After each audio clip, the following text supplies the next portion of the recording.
प्रवक्ष्याम्यनसूयवे ज्ञानं विज्ञानसहितं यज्ञात्वा मोक्षसे शुभात् राजविद्या राजगुह्यम् पवित्रं विधिमुत्तमम् प्रत्यक्षावगमं धर्मम्यं सुसुखं कर्तुम् अव्ययम् अश्रद्धधाना पुरुषः धर्मस्यास्य परन्तप अप्राप्य मां निवर्तन्ते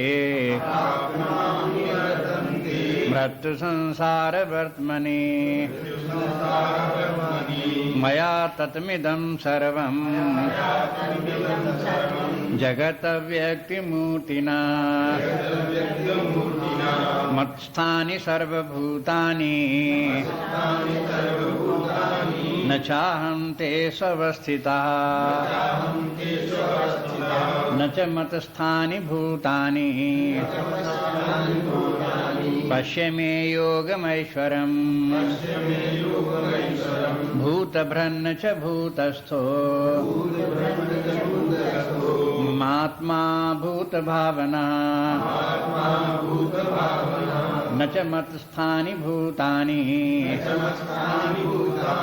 पश्य मे योगमैश्वरम् भूतभ्रन्न च भूतस्थो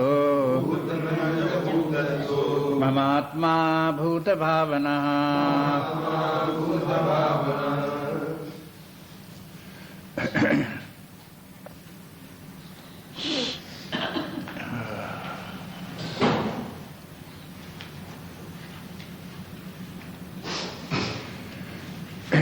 स्मरण करें, कल देख रहे थे कि परमात्मा का और जगत का क्या संबंध है।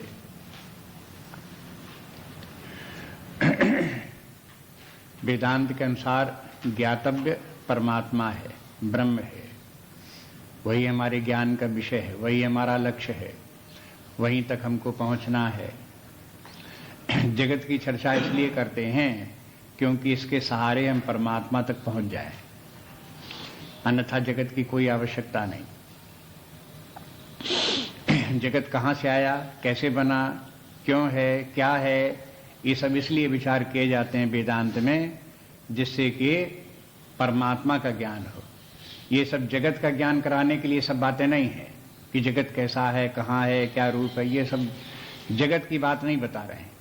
जगत का जो कुछ बता रहे हैं उसका उद्देश्य बताने का ये है कि हमें परमात्मा का ज्ञान हो, वो समझ में आना चाहिए।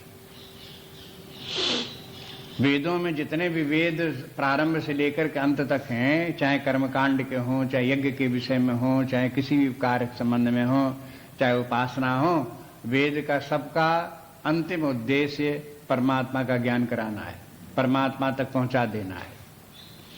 यद्यपि यज्ञ में ऐसा लगता है कि यज्ञ का उद्देश्य कि स्वर्ग की कामना करो, स्वर्ग के लिए यज्ञ करो, पुत्र की कामना करो, धन की कामना करो, उनके लिए कार्य करो, ये सब इस प्रकार का वर्णन आता है। लेकिन उसका भी उद्देश्य ये है कि व्यक्ति को अंततः परमात्मा की प्राप्ति हो। सबके पीछे भावना ये है। कभी जो भावना होती है, लक्ष्य जो होता है वो तो मन में एक जगह रहता है, मन में छिपा रहता है लक्ष्य, और फिर उसके बाद व्यवहार कार्य जो होते हैं फिर उसके साधक करके बनाते हैं। कभी कभी लक्ष्य से कार्य या व्यवहार या तात्कालिक बात का संबंध नहीं दिखाई देता।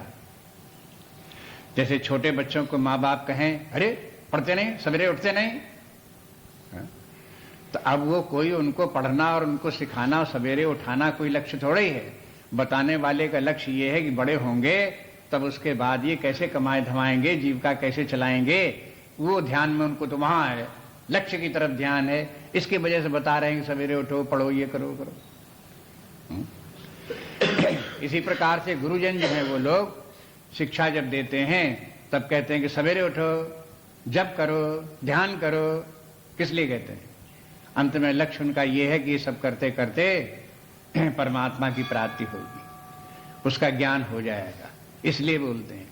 नाना प्रकार की साधनाएं बताते हैं। निष्काम कर्म करो, सेवा कार्य करो, परोपकार के कार्य करो। क्या उद्देश्य? कहीं किसी का काम थोड़ा अटका है कि जो अपना काम करा रहा है। लक्ष्य यह है कि अंततः परमात्मा की प्राप्ति हो। इसलिए श्रद्धा रखनी चाहिए। वेदों में भी जो कर्मकांड इत्यादि है उसमें भी श्रद्धा रखनी चाहिए। उपासना आदि हैं उनमें भी श्रद्धा रखनी चाहिए। ऐसे ही माता पिता के वचनों में भी श्रद्धा रखनी चाहिए। बच्चों को न समझ में आएगा क्यों हमें तंग कर रहे हैं सवेरे सवेरे, लेकिन उनको श्रद्धा रखनी चाहिए कि माता पिता हमारे कल्याण के लिए इस प्रकार कर रहे हैं, उनका कोई उद्देश्य होगा उनके मन बुद्धि में। इसी प्रकार जो आचार्य हैं, गुरुजन हैं, उनके प्रति भी श्रद्धा रखो। जो कुछ वो कह रहे हैं उनका कोई लक्ष्य होगा, कोई उद्देश्य होगा, किसी भलाई के लिए कह रहे होंगे। ऐसे समझ करके तात्कालिक जो बात कही जाती उसमें भी श्रद्धा रख करके करो। उसी प्रकार से वही साधना करो। ये नियम है इस प्रकार से शास्त्रों का और संप्रदाय परंपरा का। इसी प्रकार की परंपरा चली आ रही है, उसको फॉलो करो, मानो उसी प्रकार से उसको। यदि मन में विरोध आता है, अश्रद्धा उत्पन्न होती है तो दुर्भाग्य है। अगर बच्चों को माता पिता की बात अच्छी नहीं लगती, वो नहीं पढ़ते, तो क्या है? दुर्भाग्य है कि नहीं है? बस इस प्रत्यक्ष बात है, सामने समझ में आती है। तो अब इस अवस्था में ये सब बातें समझ में आती हैं, उसी को ध्यान में रख करके परमात्मा को प्राप्त करने का विचार करो। यहां प्रसंग चल रहा है, जगत क्या है? जगत परमात्मा का रचा हुआ है। सारा जगत परमात्मा में स्थित है, ये भगवान बता रहे हैं। तो ऐसा लगता है कि जगत का निरूपण कर रहे हैं कि जगत क्या है ना, ये बता रहे हैं कि जगत की उत्पत्ति का जो स्रोत है, जिससे जगत की उत्पत्ति हो, उसकी महिमा की तरफ ध्यान दो। वो कितना महान है, जिससे कितना विशाल जगत बन गया। इतना जिसमें किस जगत में इतनी कारीगरी है, इतनी बनावट में कॉम्प्लिकेशन इस जगत में है, इतना विस्तार है इस जगत का, जहां से उत्पन्न हुआ होगा वो कैसा होगा?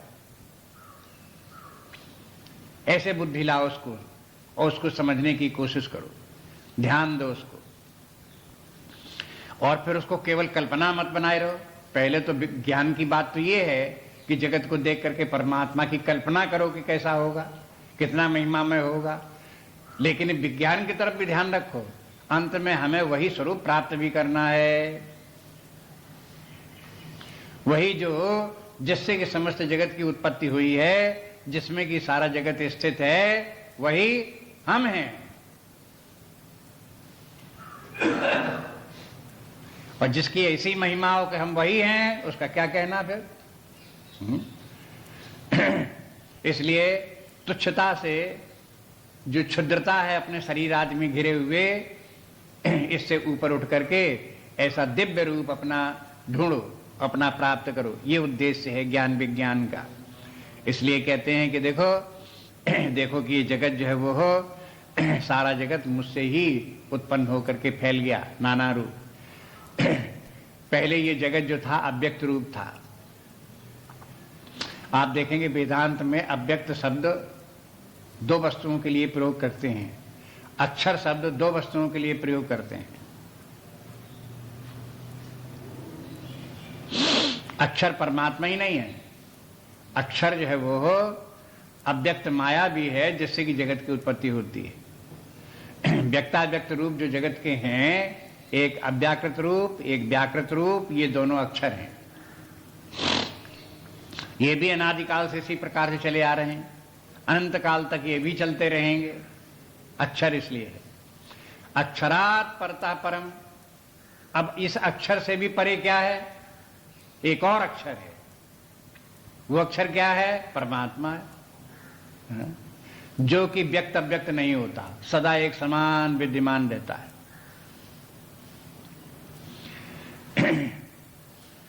वो व्यक्त क्या है? कहते हैं कि वो अव्यक्त से भी अव्यक्त है।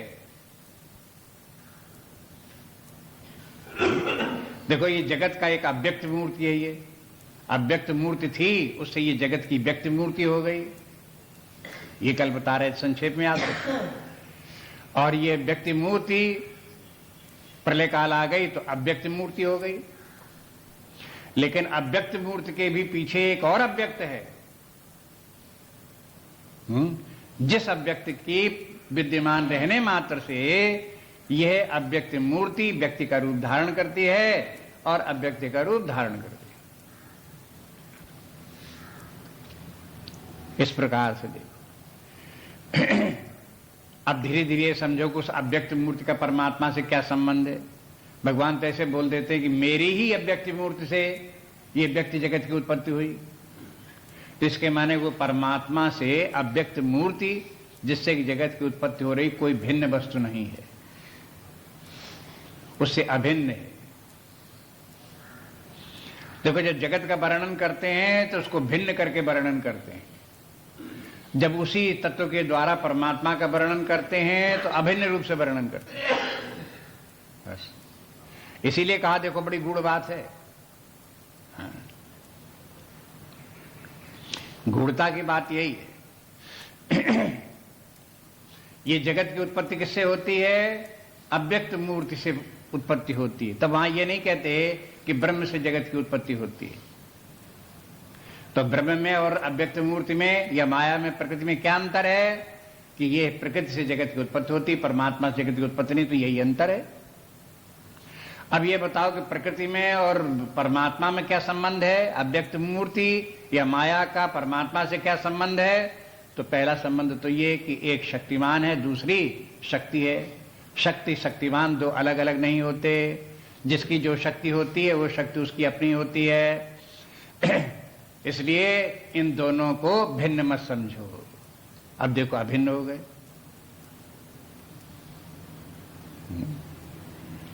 इस प्रकार से देखो, तब ये कहते हैं कि पहली बात तो ये कि परमात्मा के अव्यक्त मूर्ति से सारा जगत उत्पन्न हुआ और फिर उस परमात्मा में ही स्थित है। अव्यक्त मूर्ति स्वयं परमात्मा में स्थित है क्योंकि उसी की शक्ति है। जगत फिर उसी अव्यक्त मूर्ति में स्थित है। व्यक्ति जगत जो है वो कहां टिका हुआ है? अव्यक्त से उत्पन्न हुआ, अव्यक्त में टिका हुआ है, और अव्यक्त टिका हुआ परमात्मा में क्योंकि उसी की शक्ति है। इसलिए इस प्रकार से देखो कि ये जगत परमात्मा से कोई नई वस्तु नहीं है, कोई भिन्न वस्तु नहीं है, कोई स्वतंत्र वस्तु नहीं है। परमात्मा ही इस जगत के रूप में भाषित होता है। इसलिए उपनिषदों में बार बार इस प्रकार कह देते हैं, जैसे सर्वम खलुइदं ब्रह्म नेह नास्ति किंचन। सर्वम खलु, ये सब का सब क्या है? ब्रह्म ही है। जैसे सागर के तट पर खड़ा हुआ कोई व्यक्ति कह दे कि देखो यहां क्या है, ये सब कहा कि सब जल ही जल दिखाई देता है दूर तक। और कहा तुम्हें तरंगे नहीं दिखाई देती? कि ना, जल ही जल दिखाई देता, तरंगे क्या है? वो तो जल ही तरंगे। जल कहते हैं, तरंगे क्या है? ऐसे ही सारे जगत को देखो, ये जगत क्या है? कि ब्रह्म ही है। और क्या तुम्हें जगत नहीं दिखाई देता? कि ना, ये जगत है ही क्या? परमात्मा ही जगत के रूप में भाषित हो रहा है। ये दृष्टि इस प्रकार की। तो ये अपने दृष्टि का बदलने का अभ्यास करो। शास्त्र का अवलोकन करते रहो, देखते रहो और अभ्यास डालते रहो अपनी बुद्धि को बदलने की, दृष्टि के बदलने की। विजन बदले। हम किस दृष्टि से जगत को देखते रहे, अब किस दृष्टि से इस जगत को देखें।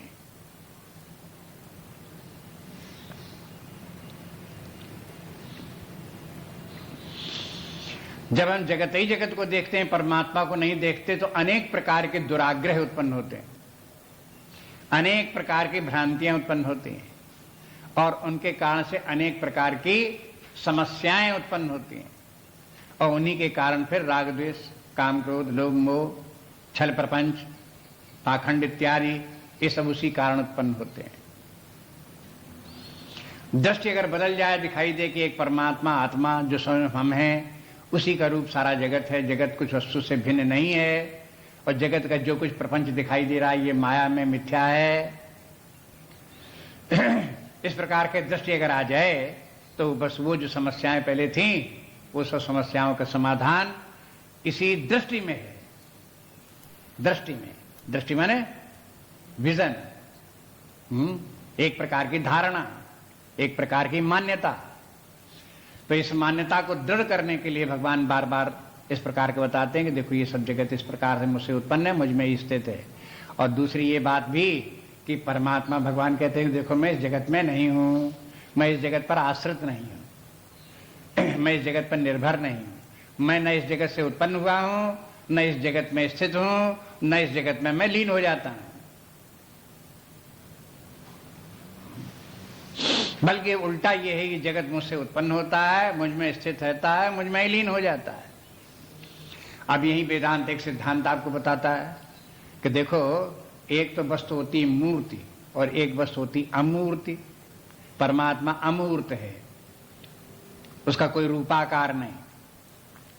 तो नियम यह है कि मूर्ति वस्तु में अमूर्त वस्तु नहीं ठहर सकती, अमूर्त वस्तु में मूर्त वस्तु ठहर सकती है।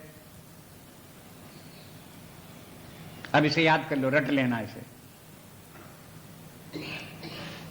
जैसे साइंस के मैथमेटिक्स के फार्मूला होते हैं, तैसे वेदांत के कुछ फार्मूला हैं उस वेदांत को समझने के लिए कि अव्यक्त वस्तु में जो अमूर्त वस्तु है उसमें मूर्त वस्तु स्थित हो सकती है, लेकिन मूर्त वस्तु में अमूर्त वस्तु स्थित नहीं हो सकती।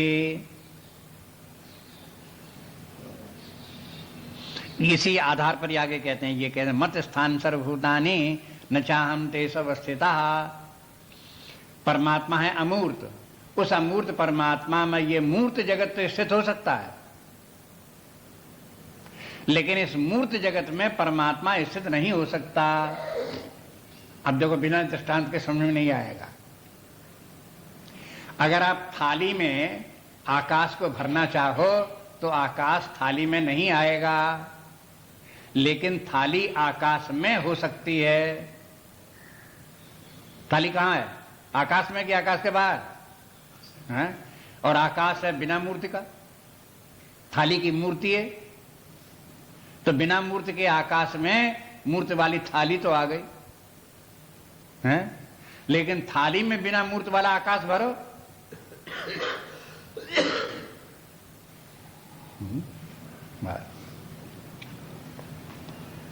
इस प्रकार से विचार करो। इसलिए कहते हैं कि परमात्मा तो अमूर्त है, उसका कहीं आकाश की तरह कोई आकार नहीं, कोई रूप नहीं, कोई आदि अंत नहीं।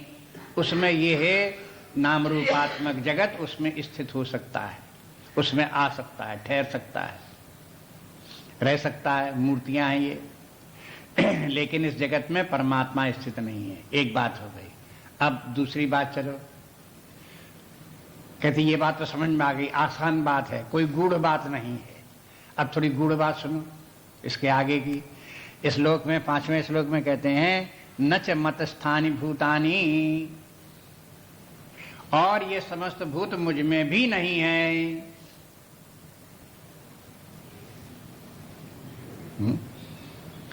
अब देखो पहले वाले स्टेटमेंट में, उसमें देखो पिछले चौथे श्लोक में है मत स्थानि सर्वभूतानि, समस्त भूत प्राणी वस्तुएं सब मुझ में ही स्थित, सारा जगत मुझ में स्थित है। अब बोले न च मत स्थानि भूतानि, मुझ में वो मुझ में भी नहीं है। तो कहते हैं कि भाई ये क्या बोल गए, उल्टी उल्टी बात कैसे बोल गए? तो भगवान कहते पश्य में योगम ऐश्वरम, ये देखो यही मेरा योग ऐश्वर्य में, ये मेरी ईश्वरता है, ये मेरा योग है, ये मेरी महिमा है।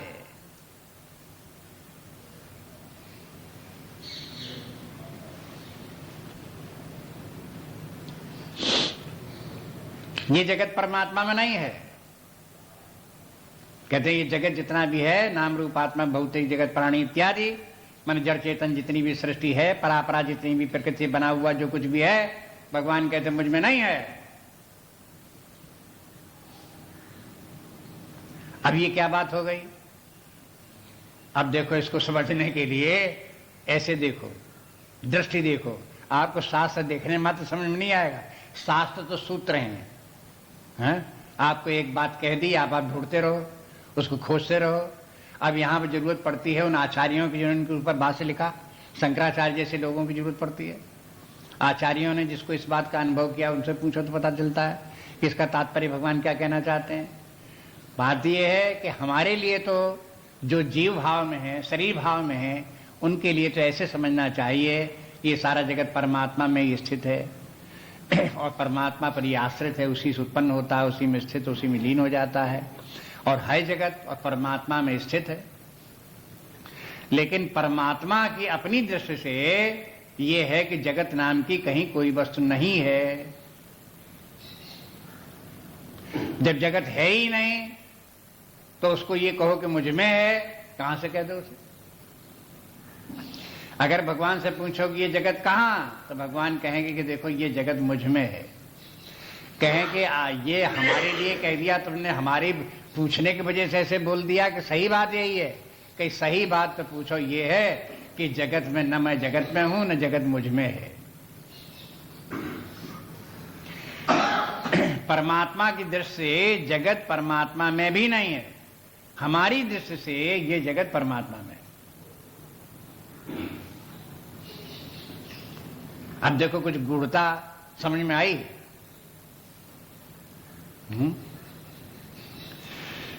कि गूढ़ रहस्य क्या है? इसके माने ये है, ये जगत हमारे पीछे तब तक पड़ा रहेगा जब तक कि हम अपने आप को परमात्मा से भिन्न समझे रहेंगे। जिस समय हमें ये समझ में आएगा वो परमात्मा तत्व तो मैं ही हूं, तब क्या समझ में आएगा? तो पश्चिम योगम ऐश्वरम, तो वो योगी हो गया और ऐश्वर्य उसे प्राप्त हो गया। उसे ये दिखाई देगा मेरे अतिरिक्त और जगत नाम की कोई वस्तु है ही नहीं। जब जगत है ही नहीं तो बंधन किसका? संसार है ही नहीं तो बंधन किसका?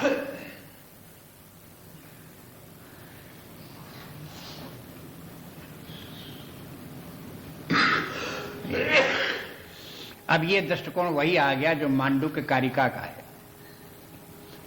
जिन्होंने मांडूक्य कारिका का सुना अद्वैत प्रकरण, उस अद्वैत प्रकरण में क्या बोले कि एक परमात्मा ही सर्वत्र है, जगत नाम की कहीं कोई वस्तु नहीं है। ने नानास्त किंचन का उदाहरण भी दिया उसमें। ये उपनिषदों का वाक्य है। यहां कहीं नानात्व नाम की कोई वस्तु, नाना रूप, नाना आकार का कहीं कुछ भी है ही नहीं। अब इसको इस प्रकार से देख लो। पहले तो एक स्थूल दृष्टांत देख लो कि जैसे जल है और तरंगे हैं। तो जब ये कहते हैं कि तरंगे जल में हैं तो ऐसा लगता है कि तरंगे कुछ होती हैं और वो जल में होती हैं, दिखाई दे रही हैं तो। लेकिन जल से पूछो कि तरंग जैसी कोई वस्तु है तो जल को तो पता नहीं चलती कि तरंग जैसी कोई वस्तु है। और वो जल कह भी सकता है कि जो तुम्हें तरंगे दिख रही हैं उनको किसी वैज्ञानिक से बुला करके पता लगवा के कि टेस्ट करा के बताओ कि ये तरंगे क्या हैं। तो वैज्ञानिक जब वहां जाएगा, एक बाल्टी में उन तरंगों को भरेगा और प्रयोगशाला में ले जाएगा तो उसे वहां क्या मिलेगा?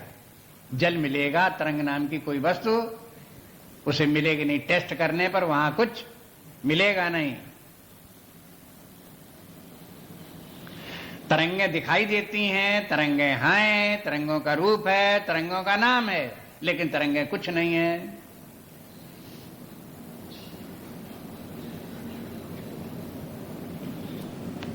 इसी तरह से जगत है, जगत के नाम रूप हैं, जगत का नानात्व है और उसके कारण से अनेक प्रकार के संकट हैं, भय है, चिंता है, दुख है, जन्म मरण है, इत्यादि सब है, लेकिन जगत कुछ नहीं।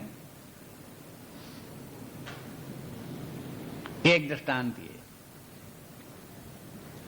दूसरा दृष्टांत ये देखो जो ज्यादा इससे और अपने अनुभव को जागृत करने वाला है, प्रदीप्त करने वाला है। दृष्टांत को देखो, जैसे कि हमारा स्वप्न। स्वप्न क्या है? स्वप्न की वस्तुएं क्या हैं? स्वप्न की वस्तुएं सिवाय रूप के और क्या हैं? हम जब स्वप्न देख रहे हैं तो नाना रूप दिख रहे हैं उस स्वप्न में, लेकिन उन रूपों का कंटेंट क्या है?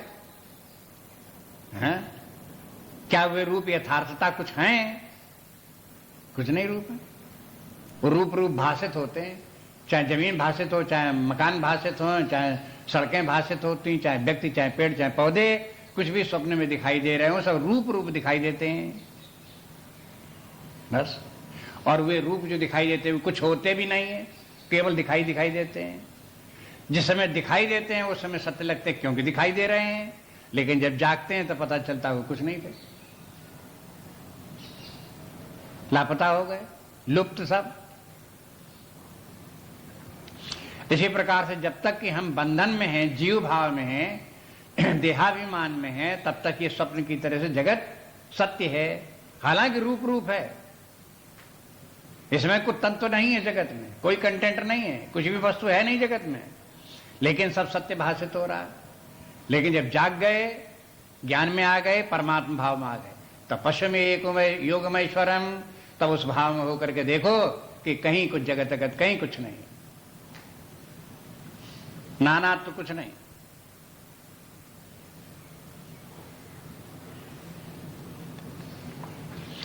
एक और दृष्टांत तो देखो आप,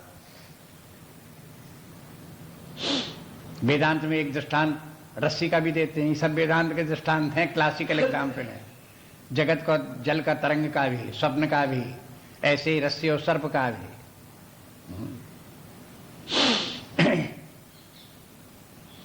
रस्सी से सर्प उत्पन्न हो गया है, और रस्सी में ही सर्प विलीन हो गया, रस्सी में ही सर्प स्थित है। और फिर ये बोले कि भाई देखो सर्प में रस्सी नहीं है, रस्सी में सर्प है।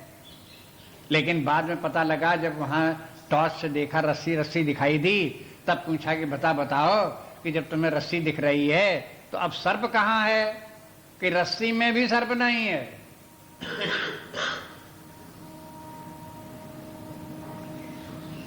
तो सर्प कब तक था, जब तक ये रस्सी देखी नहीं। और जहां रस्सी देख ली तहां सर्प जो है वो लुप्त हो गया। तो बताओ, जिस समय ये कहते थे कि सर्प जो है रस्सी में है, उस समय सर्प कहां था।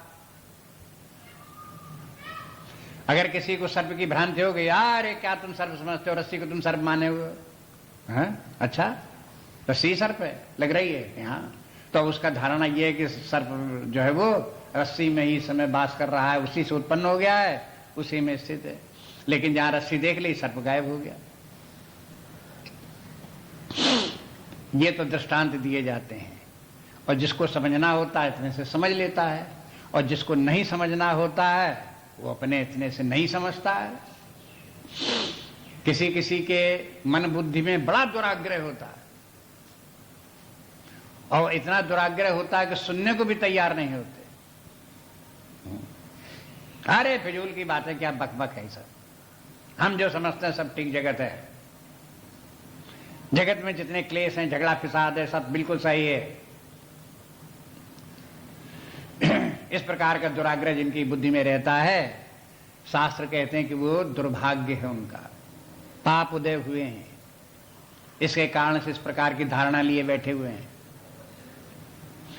और उसके बाद अगर ये मानी समस्या नहीं आई, तो दूसरी समस्या ये आती है कि व्यक्ति को ये गूढ़ रहस्य बताने पर भी समझ में नहीं आता, और जब समझने नहीं आता और समझने की कोशिश करता है तो भी समझ में नहीं आता है।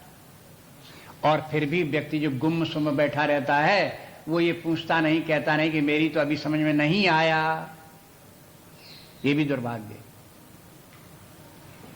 छांदोग्य उपनिषद में एक अरुण और श्वेतकेतु है, सब उदाहरण सब विद्यमान है अपने शास्त्रों में।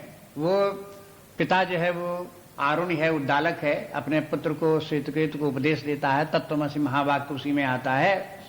तो पिता समझाता है पुत्र को, देखो इस प्रकार से परमात्मा ऐसे है, जगत इस प्रकार से है, जीव इस प्रकार से, समझाता है सर। वही मिट्टी घट का दृष्टांत वही वो देता है, कहते जैसे देखो मिट्टी से घट की उत्पत्ति हुई, घट कुछ होता नहीं है, बाचारंभ में मात्र इस प्रकार का प्रतीत होता है, लेकिन घट जैसी कुछ नहीं, मिट्टी मिट्टी है। ऐसे ही परमात्मा, जगत अगत कुछ नहीं, ये सब समझाता हो। लेकिन श्वेतकेतु कह देता, पिताजी अभी हमारी बात समझ में आई नहीं। ये क्या है, इस ज्ञान के प्रति सत्य निष्ठा है, तब वो कह रहा है कि अभी हम समझ में नहीं आई, इसलिए कहता है मेरी समझ में नहीं आई। और समझ में ना आवे और तो भी समझने की कोशिश ना करे, और तब भी उसके संबंध में जिज्ञासा ना करे, इसके माने क्या, उसे समझना ही नहीं।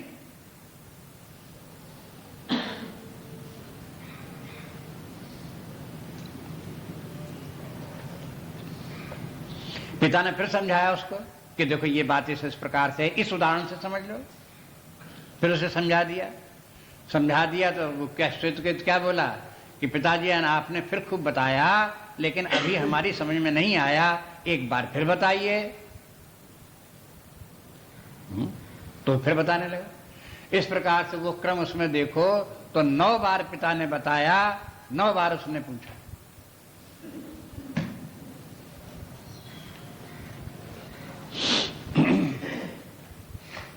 इससे पता लगता है कि ये विद्या कितनी गूढ़ है, और जिसको समझना हो उसको जहां तक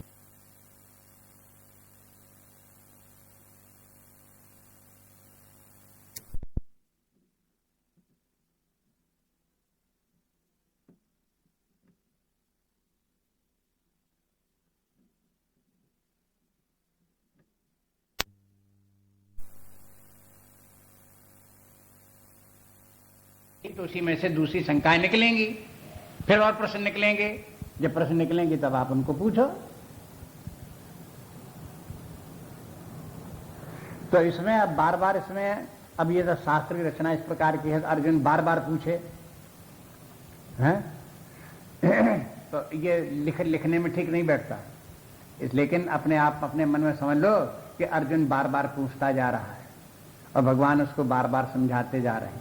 कहीं कहीं तो अर्जुन के प्रश्न दे भी देते हैं एक आध, लेकिन बीच में जैसे अब यहां पर आया, कहा कि भगवान ने बोला कि ये बात ठीक है कि ये जगत मुझ में है, मैं जगत में नहीं हूं, लेकिन दरअसल में बात ये कि जगत मुझ में भी नहीं है।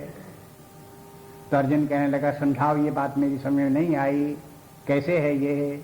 कहा कि पश्चिमी योगमैश्वरम, ये तो यही मेरा योग है, यही मेरा गूढ़ रहस्य है।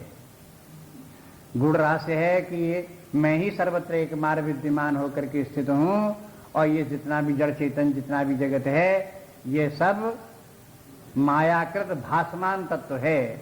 मेरी एक इस प्रकार की अव्यक्त नामनी परमेश्वर शक्ति है, अव्यक्त नामनी, अव्यक्त मूर्तना जैसे बोला, उसी के लिए वहां शंकराचार्य कहते हैं अव्यक्त नामनी परमेश्वर शक्ति ही।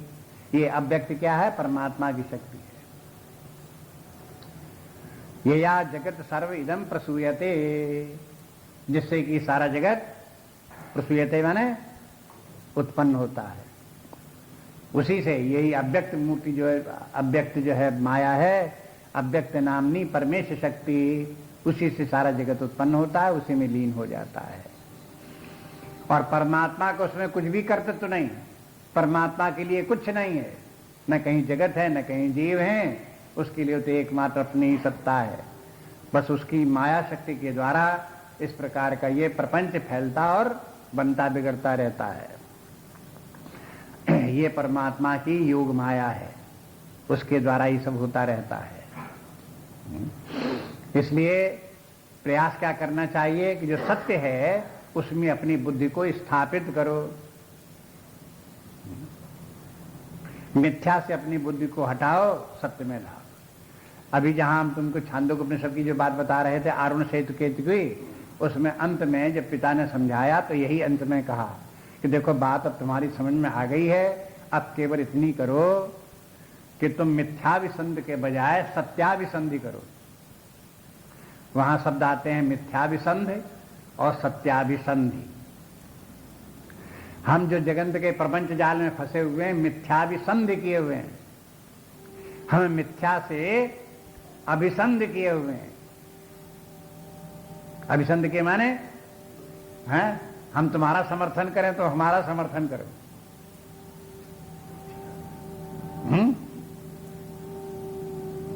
हम कहेंगे जगत तुम ठीक हो, और जगत के सब लोगों से क्या कि तुम ये कहो कि तुम ठीक हो, कि हम भी हैं कि तुम भी हो, कि हाँ हम भी हैं तुम भी हो। ये मिथ्या विसंधि है। तो मिथ्या, न मैं न तुम, मैं और मोर तोड़ते माया, जय बस कीने जीव निकाया, न हम न तुम। लेकिन मिथ्या विसंधि क्या कि ये भी कहो, तुम कहो कि मैं और तुम, और हम भी कहें कि मैं और तुम। ये मिथ्या विसंधि।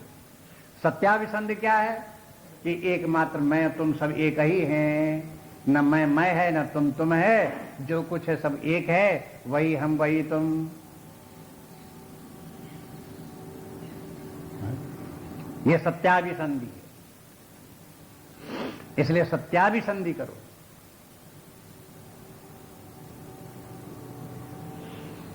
विचार करने का प्रयोजन यही है कि धीरे धीरे ये दिखने लगे कि ये सत्य, ये जगत जो है ये है जो बड़ा ही दृढ़ होकर के हमारे सामने खड़ा हुआ था, वो धीरे धीरे फ्लेम्जी होता चला जाए, धूमिल होता चला जाए, लुप्त होता चला जाए। जैसे टीवी पे देखो तो पिक्चर आ रही है और खत्म हो गई पिक्चर तो कहां चली गई? उसी टीवी के भीतर समा गई। जिस समय दिखाई दे रही थी तब भी नहीं थी, और जब उत्पन्न हुई उसके पहले भी नहीं थी, जब दिखाई दे रही तब भी नहीं थी, और जब विलीन हो गई तब भी नहीं है कुछ नहीं वो, लेकिन भाषित भाषित होती है। इसी प्रकार से ये जगत जो है वह उत्पन्न हुआ, विद्यमान हुआ, विलीन हुआ, भाषित भाषित होता है कुछ नहीं। इसलिए कहते हैं भूत भ्रन च भूतस्थो ममात्मा भूत भावना। अभी कहते हैं देखो भूत भृत, भृत के माने भरण पोषण करने वाला, माने ये जगत का अगर सत्यता जगत में दिखाई देती है तो कहां से आई?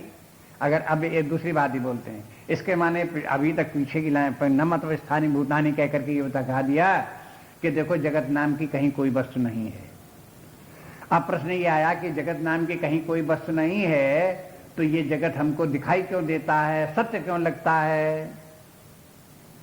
तो भगवान कहते हैं भूत भृत अहम, मेरी ही सत्ता के कारण से ये जगत सत्तावान लग रहा है, अन्यथा कुछ नहीं है। जगत की अपनी सत्ता नहीं है, मेरी सत्ता से सत्यमान लगता है।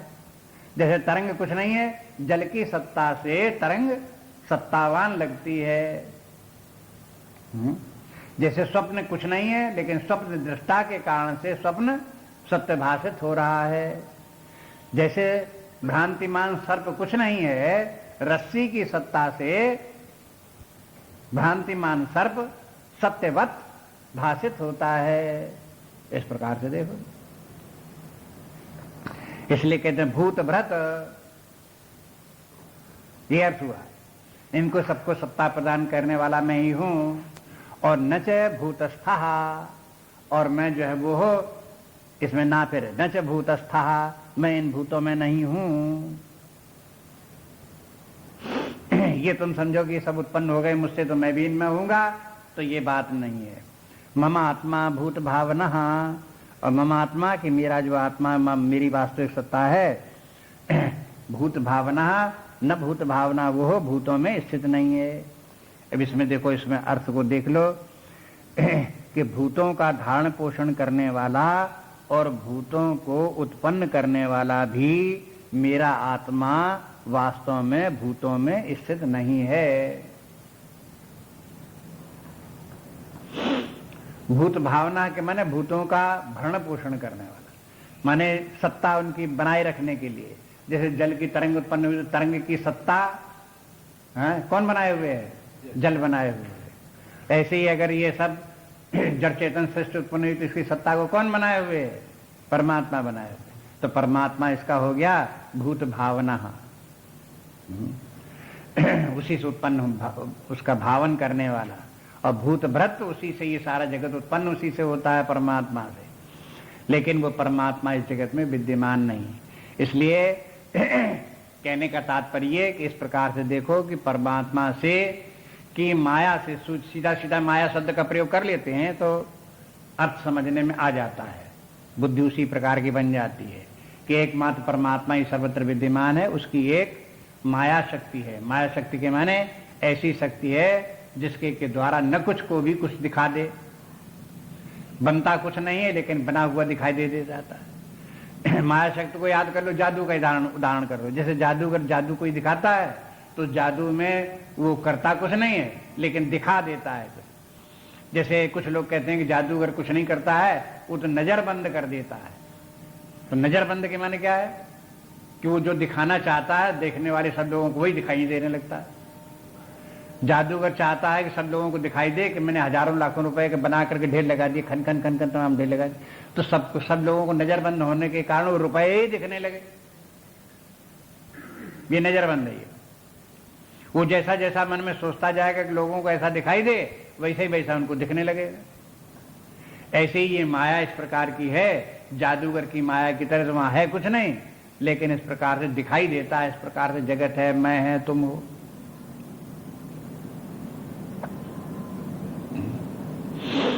इसलिए ये कहते हैं कि देखो सत्यता एकमात्र परमात्मा ही सत्स्वरूप है, उसी का चिंतन करो, उसी का ध्यान करो। उस परमात्मा के जब इस प्रकार से जानेंगे कि परमात्मा क्या है, तो उसी का ध्यान चिंतन उसी का करते रहे।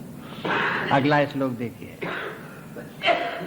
यथाकाश स्थितो नित्यम वायु सर्वत्र गो महान तथा सर्वाणि भूतानि मत स्थानीत्युपधारय। यथाकाश स्थितो नित्यम वायु सर्वत्र गो महान तथा सर्वाणि भूतानि मत स्थानीत्युपधारय। एक उदाहरण भगवान ने दिया कि देखो परमात्मा जगत का संबंध किस प्रकार का है। कहते हैं ऐसा संबंध है।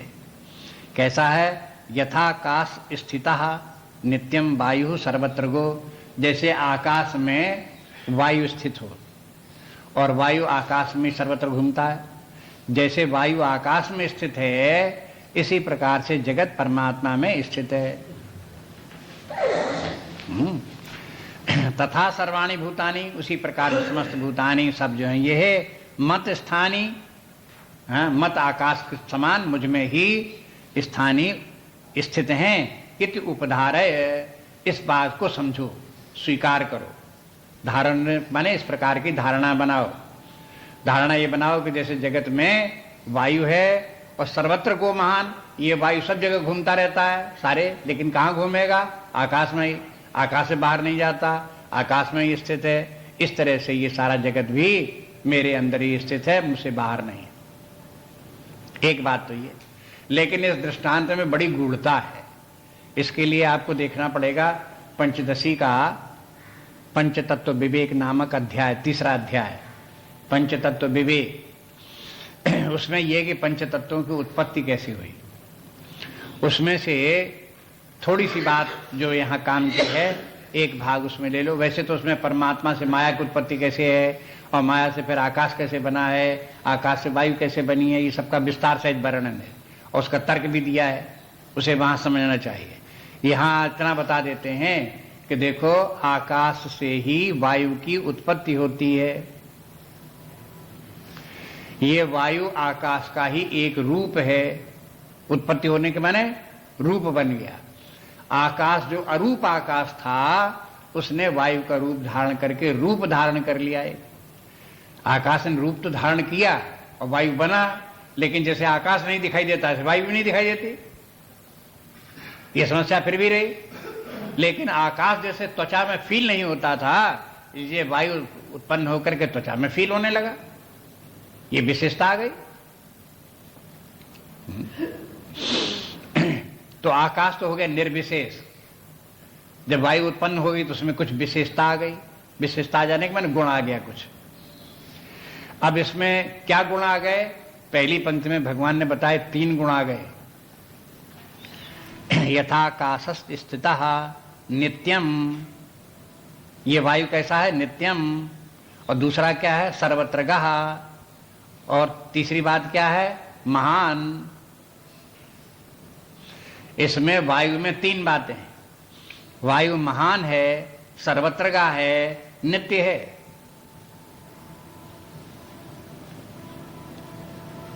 ऐसी वायु आकाश में स्थित है। ये सब बताने की क्या जरूरत थी कि महान है, सर्वत्रगः है? बता दिया कि आकाश में जैसे वायु है, तो ऐसी जगत में परमात्मा में जगत है। लेकिन कहते हैं कि देखो वायु में 3 बातें हैं। ये तीनों बातें क्या हैं? ये है आकाश से जब वायु उत्पन्न हुई, तब ये 3 बातें वायु आकाश से लेकर के आई।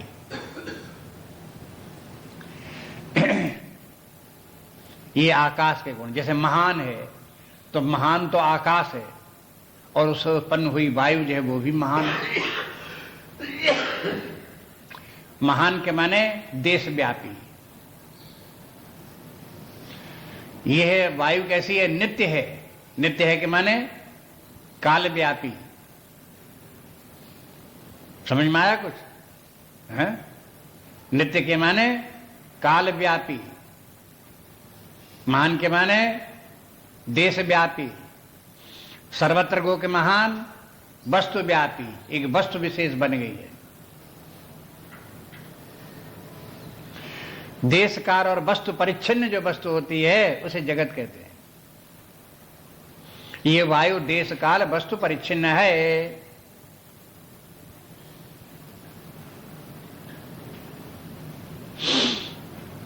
अब इसको समझने की कोशिश करो भाई। जब कमर कस ली इसी बात को कि गूढ़ बातें भगवान की सब समझेंगे, तो समझो इसे भी।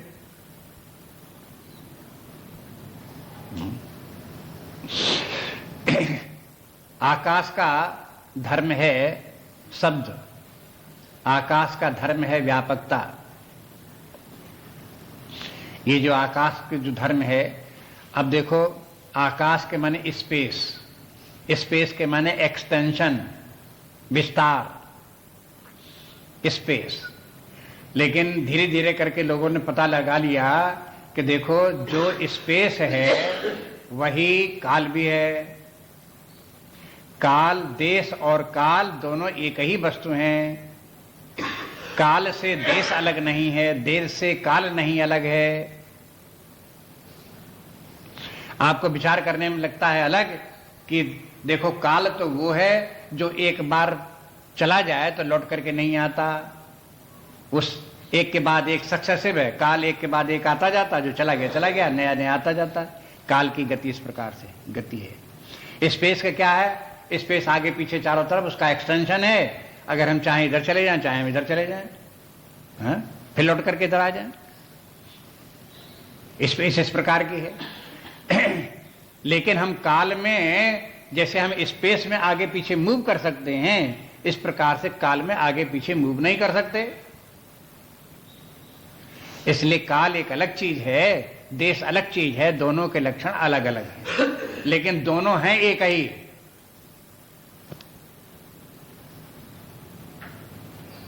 अब ये बात अगर समझ में आ जाए कि देश और काल एक ही हैं, तो आपको बहुत सी बातें समझ में आ सकती हैं। और ये बात अब जो हम आपको बता रहे हैं कि ये वर्ल्ड जो है 3 डायमेंशंस वर्ल्ड कहलाता है। ये आजकल के वैज्ञानिकों की बात है। पुराने ऋषियों की बात तो पुरानी छोड़ दो, तो है ही है। आजकल के जो वैज्ञानिक लोग हैं उनका कहना यह है कि this world is 3 dimensional world. 3 dimensions क्या हैं?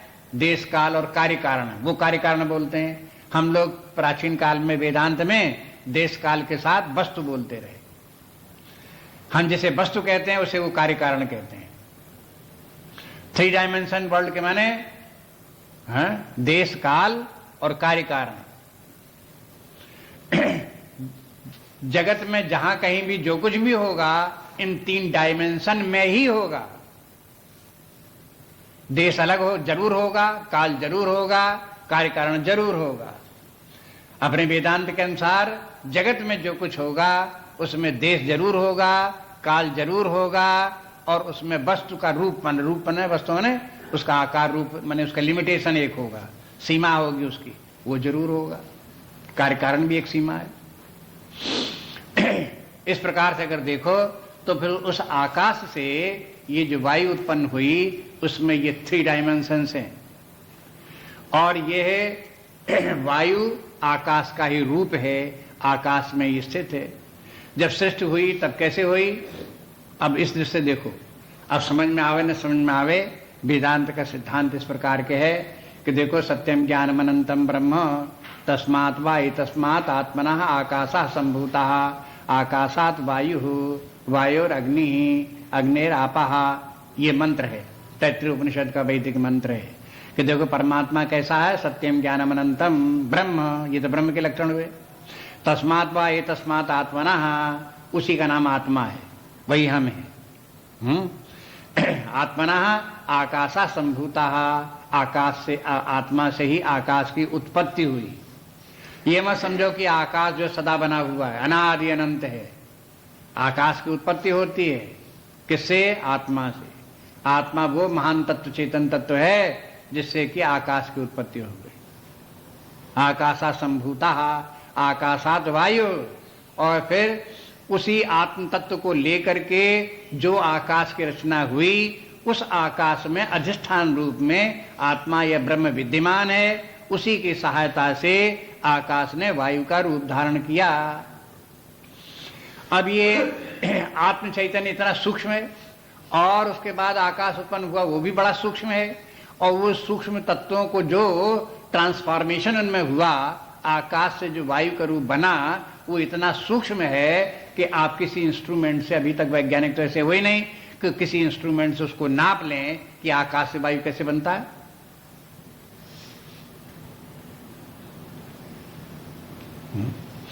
इसलिए जहां वैज्ञानिकों की बुद्धि नहीं जाती, उस सिर पर हाथ धर के बैठ जाते हैं, वहां के आगे की बात है। इसलिए ये गूढ़ बात है।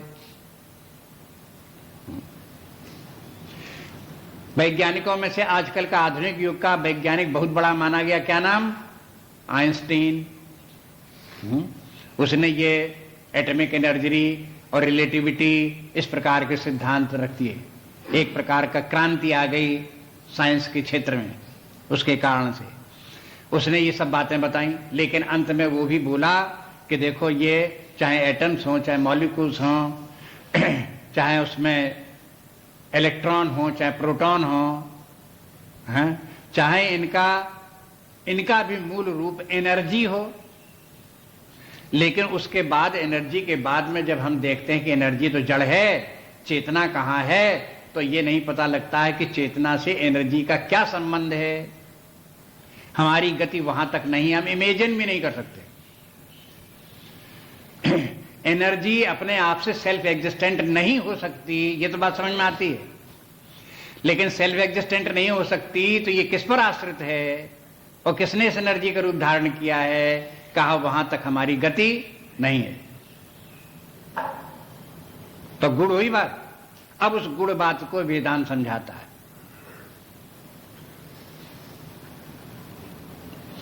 कहता कि देखो, आत्मा से, परमात्मा से ही आकाश की उत्पत्ति हुई, आकाश से वायु की उत्पत्ति हुई।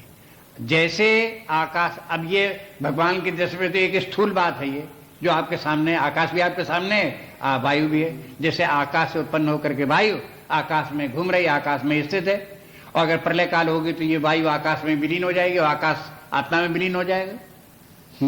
तो जैसे आकाश से वायु उत्पन्न होकर के उसने एक रूप धारण कर लिया, वायु ने, इतना समझ लो कि आकाश का कोई रूप नहीं था, वायु ने एक रूप, सूक्ष्म रूप धारण कर लिया और फिर उस आकाश में स्थित है। आकाश चलता फिरता नहीं है, लेकिन वायु चलती फिरती है, सर्वत्र को जाती आती है इधर उधर। इसी तरह से परमात्मा अनादि अनंत होकर के एक समान विद्यमान है, वो कहीं जाता आता नहीं, वो कोई रचना भी नहीं करता, वो कोई कार्य भी नहीं करता, लेकिन उसके विद्यमान रहने मात्र से आकाश की उत्पत्ति हो गई, वायु की उत्पत्ति हो गई, पंचमहाभूतों की उत्पत्ति हो गई, स्थूल की हो गई, सूक्ष्म की हो गई, प्राणियों की हो गई। ये सब उसी से उत्पत्ति इनकी सबकी हो जाती है। परमात्मा अकर्ता ही बना रहता है। चौथे अध्याय से भगवान बार बार कहते चले आ रहे हैं कि देखो, भगवान कहते हैं कि देखो, ये चातुर्वर्णम मया सृष्टम गुणकर्म विभाग सा। उसके बाद क्या बोले? तस्य कर्तारम अपि माम, मैं उसका कर्ता नहीं हूं। ये भी बात आप समझ लो। मैंने चारों वर्ण बनाए, मैंने सृष्टि की रचना करते करते कहां तक पहुंचा दिया? 4 वर्णों तक। 4 वर्ण तो अंतिम बात थी। सृष्टि की रचना जहां से प्रारंभ हुई और होते होते जब पूरी सृष्टि की रचना हो गई तब 4 वर्ण हो गए, डिवीजन हो गए 4। तो 4 वर्ण भगवान ने बना दी कि मैंने सारी सृष्टि ही बना दी। फिर लेकिन सारी सृष्टि बना दी, लेकिन क्या कहते हैं कि मैंने कुछ नहीं किया, मैं उनका करता नहीं हूं। आकाश जो है वो वायु को, आकाश ने वायु तो उत्पन्न कर दी, लेकिन आकाश जो है न कहीं चले न फिरे, वायु चलने फिरने लगी, उसी में घूमने लगी। अब हो क्या गया? आपको लगने लगता वायु तो है, लेकिन बुद्धि ये कहती है कि आकाश है ही नहीं। आकाश क्या है? जो कुछ नहीं होता उसी को आपने आकाश नाम दे दिया। आकाश माने स्पेस, अवकाश, खाली जगह। खाली जगह क्या होती है? कुछ नहीं होता। वायु के, हाँ वायु तो है। क्यों? वायु से हम सांस लेते हैं, प्राण चलता है। वायु में होगी तो जिंदा कैसे रहेंगे? वायु तो है लेकिन आकाश नहीं है। हो क्या गया? जब आकाश से वायु की उत्पत्ति हुई तो आज वायु तो हो गई सत्य, आकाश हो गया झूठा। ऐसे ही परमात्मा से आकाश की उत्पत्ति हुई तो आकाश तो हो गया सत्य और परमात्मा हो गया झूठा। उल्टी बात हो गई।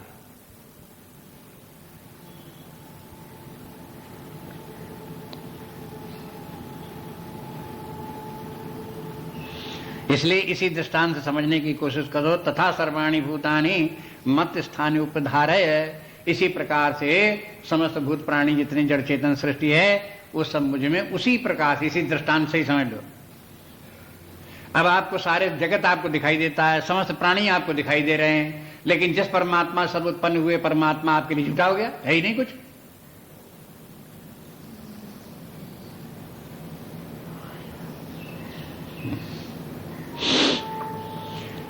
अब देखो, जो व्यक्ति इसी को पहला बना लेगा, इस भगवान के इस उपदेश को, इस कथन को प्रारंभ करेगा यहां से, उसको समझ में बात नहीं आ सकती। लेकिन जिसकी भूमिका पहले से तैयार हो, क्रम क्रम से चले और एक एक बात को बुद्धि में दृढ़ करता जाए और फिर आगे की बात समझे, तो बात समझ में आती जाएगी। अगर एकाएक एकदम से ये बात समझाए तो कभी बड़ी कठिन बात, बेकार की बात, ये कुछ नहीं समझ आएगी। हाँ? यही लगता है जैसे कि एक प्रकार से ब्रेन वॉश कर दिया, जबरदस्ती करके, खाम खा करके हमारे दिमाग को खराब कर दिया। ऐसा प्रतीत होता है। इसलिए फिर कहते हैं आपको कि देखो, ये वेदांत एक प्रक्रिया है, एक क्रम से चलता है। उसी क्रम से चलते जाओ, धीरे धीरे अपने चित्त को शांत बनाते जाओ, उसी प्रकार से धारणा को पक्का करते जाओ, और जैसे जैसे धारणा पक्की होती जाए तो आगे की बात को पकड़ते जाओ और पकड़ करके उसी में स्थित होते जाओ। इसलिए कहती इत्युपधारय। इति उपधारय के माने यह है, इस प्रकार के अपने चित्त में इस सत्य को धारण करो, स्वीकार करो कि यही सत्य है, यथार्थ बात यही है। बस आगे कल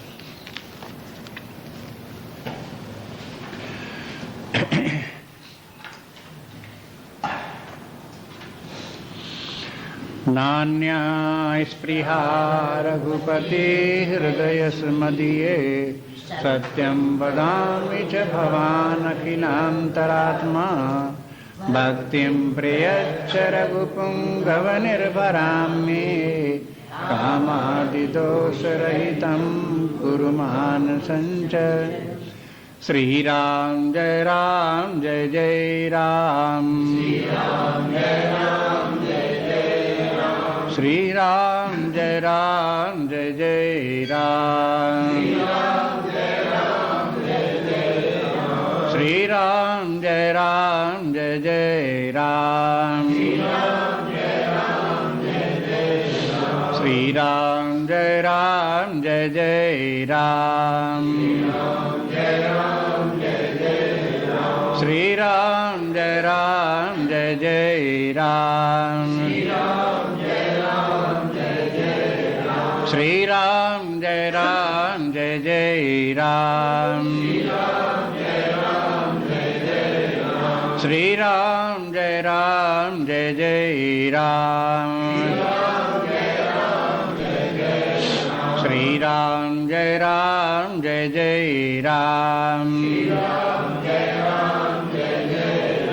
श्री राम जय जय राम, श्री राम जय जय राम, श्री राम जय जय राम, श्री राम जय जय राम, श्री राम जय जय राम, श्री राम जय जय राम, श्री राम जय जय राम,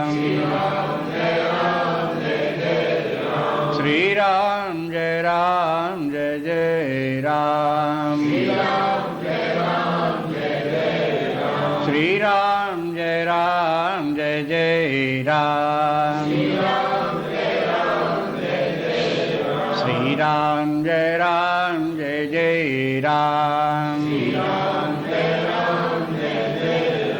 श्री राम जय राम जय जय राम, श्री राम जय राम जय जय राम, श्री राम जय राम जय जय राम,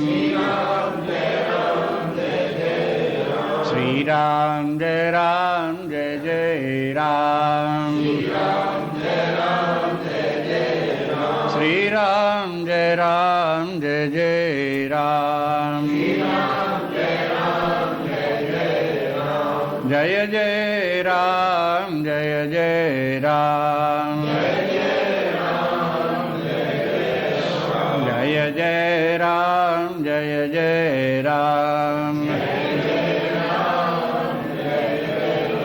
जय जय राम जय जय राम। ओम पूर्णमदः पूर्णमिदं पूर्णात् पूर्णमुदच्यते पूर्णस्य पूर्णमादाय पूर्णमेवावशिष्यते। ओम शांति शांति शांति। हरि ओम श्री गुरुभ्यो नमः। हरि ओम।